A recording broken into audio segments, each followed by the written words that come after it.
lamun hayang ngeuleuh kiai ulah di deuleu zahirna deuleu muridna. Mun muridna jara di kiai berarti batin guruna hebat.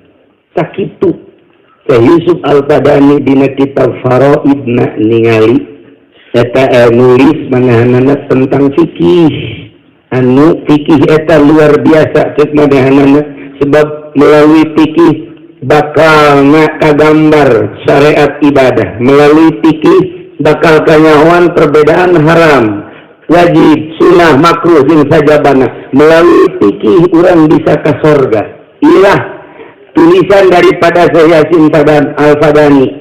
Eta nyana di antara catetanana ulah neuleuh zahirna ka guru mah deuleuh muridna. Mun muridna loba nu jara di jawara, mun muridna loba nu jadi pamarentah, mun muridna loba nu marentit kebo.